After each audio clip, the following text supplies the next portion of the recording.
আর আমরা কি করি, আমরা কিছু না করেই পাওয়ার বুদ্ধি ধরি। এই যে ঠাকুরের দীক্ষা নিলাম, ঠাকুর আমার এই মঙ্গলটা করে দেবে, ঠাকুর আমাকে এটা পাইয়ে পরীক্ষায় পাশ করিয়ে দেবে, ঠাকুর আমার এই রোগটা সারিয়ে দেবে। এরকম হয় না। ঠাকুর কি জাদুকর নাকি? যার কাছ থেকে আমরা জীবন বৃদ্ধি পাই তাকে এমন ভাবাটাও একটা অসমীচীন। কেউ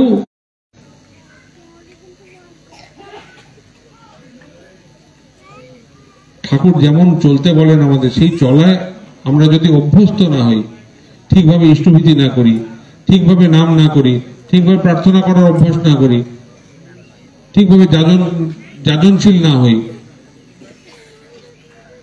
ঠাকুর যেমন চলতে বলেন, যেমন প্রত্যেকটা পদক্ষেপ আমাদের কেমন হবে, ঠাকুর আমাদের একদম হাত ধরে একদম নিশানা ধরে দেখিয়ে দিয়েছেন যে এইভাবে চল, এইভাবে চললেই তোদের ভালো হবে। আমরা করি কতটা? কিছুই তো করি না।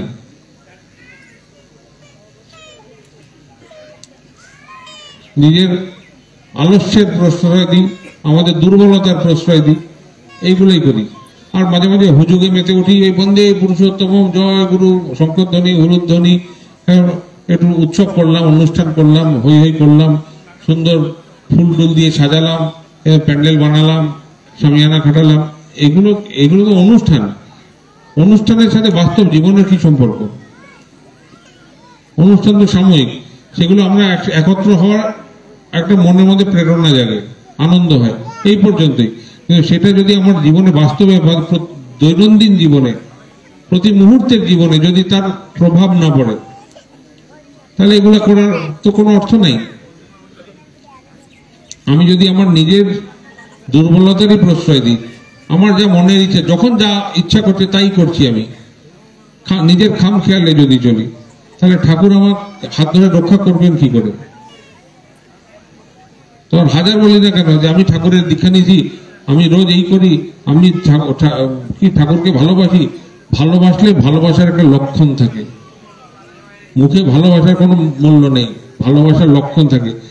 যে যাকে ভালোবাসে সে তার মনের মতো চলে, তাকে সন্তুষ্ট করার জন্য, তৃপ্ত করার জন্য সে করে, তাকেই বলে ভক্তি।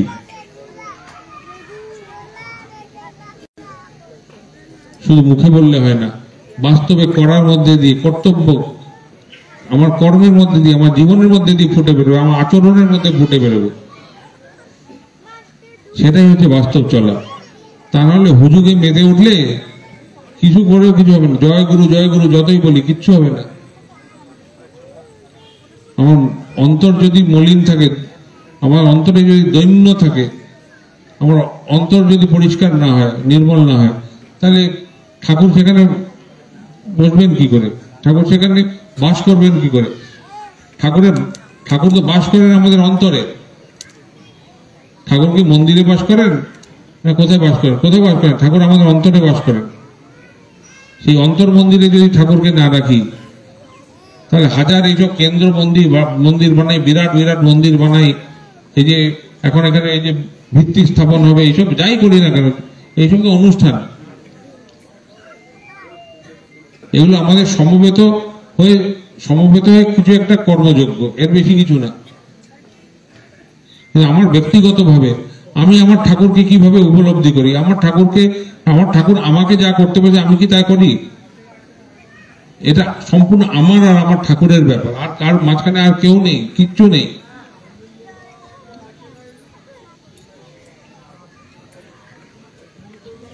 সেখানে আমাকে কেউ সার্টিফিকেট দেওয়ার নেই, কারোর প্রশংসা পাওয়া, নিন্দা পাওয়ার কোনো ব্যাপার নেই। সেটা সম্পূর্ণ আমার নিজের ব্যক্তিগত অনুভূতি যে আমি আমার ঠাকুরকে সন্তুষ্ট করছি কিনা, তৃপ্ত করছি কিনা, তিনি যেমন চলতে বলেন আমি সেইভাবে চলি কিনা। সেখানে আর কোনো তৃতীয় ব্যক্তির কোনো স্থান নেই, ঠাকুর আর আমি। প্রত্যেকের ক্ষেত্রেই তাই। যারা ঠাকুরকে গ্রহণ করেছে জীবনে, প্রত্যেকের তাদের সবার সাথে ঠাকুরের এইভাবে সম্পর্ক করতে, আমাদের বলে কিছু নেই, আমার যা করব তার ফল আমি পাবো, যা করব না তার ফলও আমি পাবো। তাই বলি কি, সবাই ঠিক ভাবে যজন যাজন ইষ্টভীতি পরায়ণ হন। ঠাকুর যে নীতি নিয়ম অনুশাসন আমাদেরকে ধরিয়েছেন সেগুলোতে ব্যক্তিগতভাবে নিজেরা অভ্যস্ত হন। আপনাদের দেখা দেখি আপনাদের বাড়ির বাচ্চা কাচ্চারা পর্যন্ত ছোটবেলা থেকে অভ্যস্ত হয়ে উঠুক। এইভাবে একটা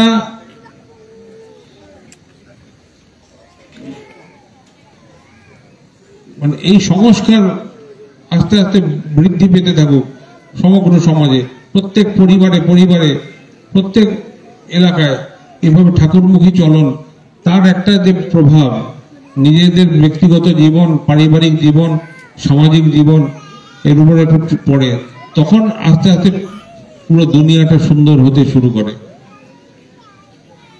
আমি ভালো থাকলেই তো হবে না, আমার চারপাশটা যদি ভালো না হয় আমার সেই ভালো থাকার কোনো মূল্য নেই। এই চারপাশের মন্দটাই আমাকে সাবার করে দেবে। তাই আমার নিজের ভালো থাকার তাগিদেই আমার আশপাশ সবকিছু আমাকে ভালো রাখতে হবে, সবকিছুর দায়িত্ব নিয়ে ভালো রাখতে হবে। এটাই ঠাকুর বলেন, নিজে ভালো থাকার তাগিদে সবাইকে ভালো রাখতে সচেষ্ট হন, সবার ভালো মন্দের সাথে নিজেকে যুক্ত করেন, সবাইকে উন্নত করেন। সবার উন্নয়ন হলেই তখন আপনার প্রকৃত উন্নয়ন। আর এটা প্রত্যেকের ক্ষেত্রেই, দাদাদের যেমন, মায়েদের তেমন, সবার যে ঠাকুরকে ভালোবাসে, যে ঠাকুরকে নিয়ে চলে, প্রত্যেকের তার ব্যক্তিগত ভাবে এইগুলো প্রাপ্তির ব্যাপার। পারিবারিক চলন বা সামাজিক চলন বলে কিছু নেই, এই ক্ষেত্রে সবকিছু ব্যক্তিগত।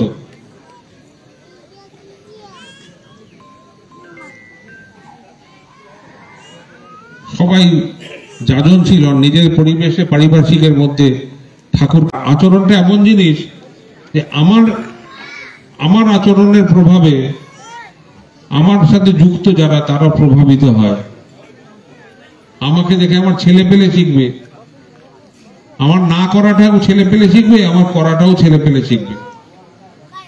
আমি যেমন চলবো আমার সন্তান সন্ততি তেমনই শিখবে।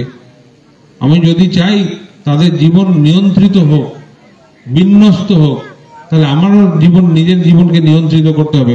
আর নিয়ন্ত্রণ করবো কার সাথে? ঠাকুরের সাথে। ঠাকুর হচ্ছেন মানদণ্ড। সেইভাবে ঠাকুরের ইচ্ছার সাথে যদি আমার নিজেকে নিয়ন্ত্রিত করে তুলি, তার প্রভাব পড়বে আমার বংশ পরম্পরায়, উন্নয়নমুখী চলন তার প্রভাব পড়বে। তখন এই যে সমাজের যে অবনতি, বিশ্বের দুনিয়ার যে অবনতি, সেই অবনতির ধারাটা আটকানো যাবে, আবার সমাজ উন্নয়নমুখী হবে। আর তার করতে হবে আমাদের প্রত্যেককে, কেউ বাদ দিলে চলবে না। সবাই সবার সহায়ক হন, সবাই সবার পিছনে সাপোর্ট হয়ে দাঁড়ান, সবাই সবার খোঁজ খবর নেন, সবাই সবাইকে বড় করে তোলেন, সবাই যাদের ঠাকুরমুখী হয়, ঠাকুরকে ভালোবাসতে সচেষ্ট হয়, ঠাকুর যেমন চান তেমন ভাবে চলতে সচেষ্ট হয়, তার জন্য প্রত্যেককে সাহায্য করেন। এই হচ্ছে আমাদের কাজ, এর বাইরে কোনো কাজ নেই। আর এই যে কেন মন্দির টন্দির এগুলো যে গড়ে ওঠে, এগুলো তো আমাদের মিলন ক্ষেত্র। অনেক জায়গায় দেখা যায় কি, মন্দির আছে মন্দিরের মতো, কেউ এই যে এলাকার যাদের জন্য মন্দির, তারা কেউ মন্দিরে ঠাকুরকে প্রণাম করতেও আসে না, প্রার্থনাতেও আসে না, কিছুতেও আসে না। ওই বছরে একদিন আধদিন উৎসব অনুষ্ঠান হয়, তখন এসে আনন্দবাজারে পাত পেরে লাইন দিয়ে প্রসাদ খেয়ে চলে গেল। এই জন্য তো মন্দির হতে পারে না। মন্দির তো আমাদের মিলন ক্ষেত্র, আমাদের প্রত্যেকের সমবেত সাধনার যে শক্তি, সেখানে সংহত হয়ে আমাদের জীবনকে পরিশুদ্ধ করে তোলে, এই সমাজকে পরিশুদ্ধ করে তোলে। এখানে নিয়মিত যাতায়াত করা দরকার, যুক্ত থাকা দরকার। তা না হলে এগুলো করার কোনো অর্থ থাকে না। বহু মন্দির আমি দেখেছি ভারতে, বাংলাদেশে, আরো অনেক জায়গায় বহু মন্দির আছে ঠাকুরের, বা আরো অনেক, শুধু ঠাকুরের কেন, বিভিন্ন মন্দির এগুলো এরকম শূন্য পড়ে থাকে। মন্দিরের দেবতা ফাঁকা বার এরকম করে তাকিয়ে বসে থাকে যে কখন মানুষ আসবে। এটা কি আমাদের কাম্য? এটা কি আমাদের ভালো থাকার উপায়? আমাদের প্রভুর চরণে আমাদের পৌঁছাতেই হবে। এই যে সকাল সন্ধ্যা প্রার্থনা হয়, প্রার্থনাতে মন্দিরে আসার অভ্যাস করতে হয়। সকালবেলাতে প্রাতঃ ভ্রমণ করাটা একটা স্বাস্থ্যের পক্ষেও ভালো। প্রাতঃ ভ্রমণ করতে করতে যারা অন্তত মন্দিরের কাছাকাছি যাদের বাড়িঘর, তারা তো সকালে প্রার্থনায় আসতে পারেন, বিকালের প্রার্থনায় আসতে পারেন। এখানে এসে সবাই মিলে সমবেত হয়ে কিছুক্ষণ প্রার্থনা তো 15 মিনিটের ব্যাপার, আধ ঘন্টা 45 মিনিট 1 ঘন্টা সবাই হই হই করে ঠাকুরের প্রসঙ্গ করে, ইষ্ট প্রসঙ্গ করে যে যার বাড়িতে কর্মজগতে ফিরে গেল। এরকম তো কত এইভাবে অভ্যস্ত হওয়া যায়। এইভাবে যা করার করতে হবে, ভাবলে হবে না। যা করলে আমি ভালো থাকি, আমি এবং আমার মাধ্যমে আমরা সবাই, তার ব্যবস্থা আমাকে করতে হবে, ব্যক্তিগত উদ্যোগে করতে হবে। তখন সেখানে বলা যাবে না আমি কেন করব, অমুক কেন করছে না, তমুক কেন করছে না। এখানে এইসব বলার কোনো, এইসব অজুহাতের কোনো সুযোগ নাই। ঠাকুর আমার, ঠাকুরের দীক্ষা আমি নিয়েছি, ঠাকুরকে নিয়ে অনুভূতি আমার ব্যক্তিগত, সেখানে কারোর স্থান নাই। ঠাকুরের জন্য যা করব, ঠাকুরের ঈপ্সিত নির্দেশিত যা করব তার ফল আমি পাবো, তা আমার বউ বাচ্চাও পাবে না, আমার মা বাবাও পাবে না। তাই করতে হবে আমাকে, নিজে উদ্যোগী হতে হবে আমাকে, আর কাউকে না। সেখানে আমরা বলে কোনো কিছু স্থান নেই, আমি। আর তার ফলটা তখন এই আমরাও পাই, মানে সবাই পায়। আমি যদি ঠিক হই, আমার দেখা দেখি আমার সংস্পর্শে যারা, তারাও ওই ঠিকের রাস্তাটা ধরবে।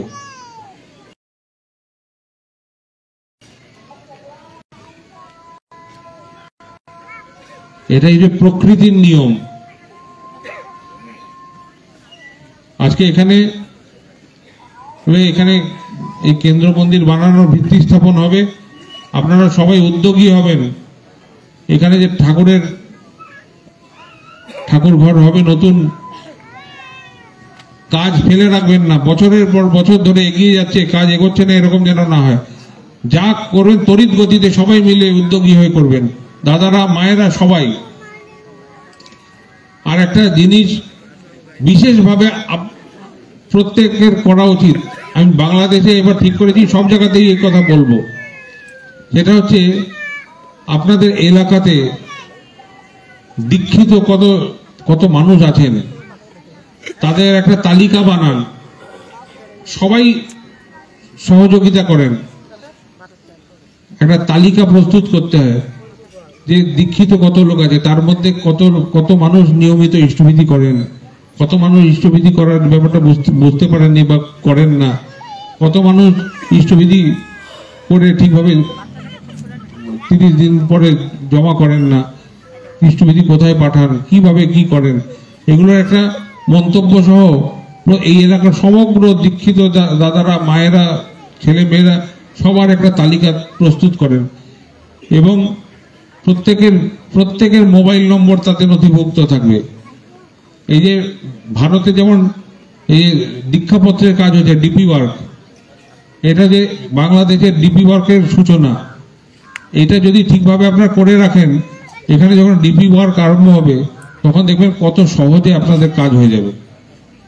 এই ভারতের মতো অত পরিশ্রম করতে হবে না। এই কাজগুলো আপনারা এগিয়ে রাখেন।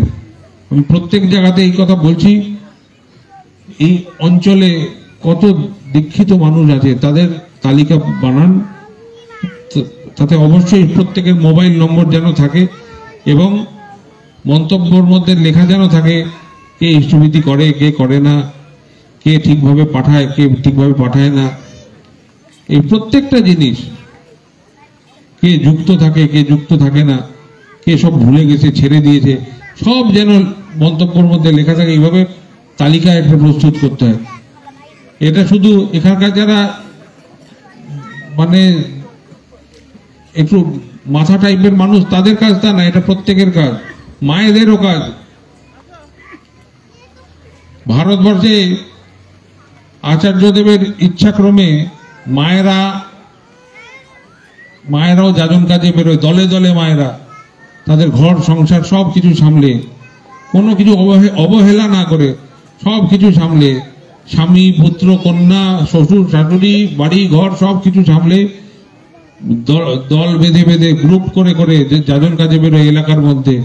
এবং মায়েরাই কিন্তু এই যে যাজন কাজে সব থেকে বেশি সক্রিয় এখন ভারতে। যেখানে যা কাজ হচ্ছে মায়েরা সব থেকে বেশি সক্রিয়তার সাথে কাজ করছেন। এখানেও আপনারা সেই একটা আবহাওয়া তৈরি করেন, সেরকম একটা পরিবেশ তৈরি করেন। আপনাদের দেখা দেখি আপনাদের বাড়ির সবাই প্রেরণা পাবে, সবাই কাজে নামবে, সবাই ঠাকুরমুখী হবে, সবাই ঠাকুরকে ভালোবাসতে শিখবে, ঠাকুরের জন্য করতে শিখবে। না করলে কিছু হয় না। হাঁ করে এই যে আমার কথা শুনছেন, কে যে কতটা কথা বুঝতে পারলো, কে যে বুঝতে পারলো না, সে ঠাকুরই জানেন। আমার বলার ভাগ আমি বললাম। যেমন ঠাকুরের একটা কথা আছে, করবে যেমন হবেও তেমন, ফলও পাবে তেমন তর, করাই পাওয়ার জননী। আরেকটা বলছে, না করে যে পেতে চায় দুঃখ তার পিছে ধায়। না করে কিছু পাওয়া যায় না। যা আমার চাই তার জন্য যা করণীয় আমাকে করতে হবে, করাকে বাদ দিয়ে পাওয়া যাবে না। আপনারা সবাই ভালো থাকেন, পরস্পরকে ভালো রাখেন। আর মায়েরা আপনাদের বাড়ির সব ছোট ছোট ছেলে মেয়েদেরও ছোটবেলা থেকেই এই ইষ্টবিধি করা, ঠাকুরের নাম করা, প্রার্থনা করা, এগুলো অভ্যস্ত করে তুলবেন। তার জন্য দীক্ষা নেওয়ার প্রয়োজন নেই। দীক্ষার বয়স হলে 11-12 বছর বয়স হলে তখন দীক্ষা নেবে, কিন্তু যারা দীক্ষিত তাদের বাড়ির ছেলেমেয়েরা ছোটবেলা থেকেই ইষ্টবিধি করা আরম্ভ করা উচিত। ও যখন দীক্ষা নেবে তখন থেকে করবে, এরকম করলে হয় না। ছোটবেলা থেকে ঠাকুরের সাথে যুক্ত করে দিতে হবে।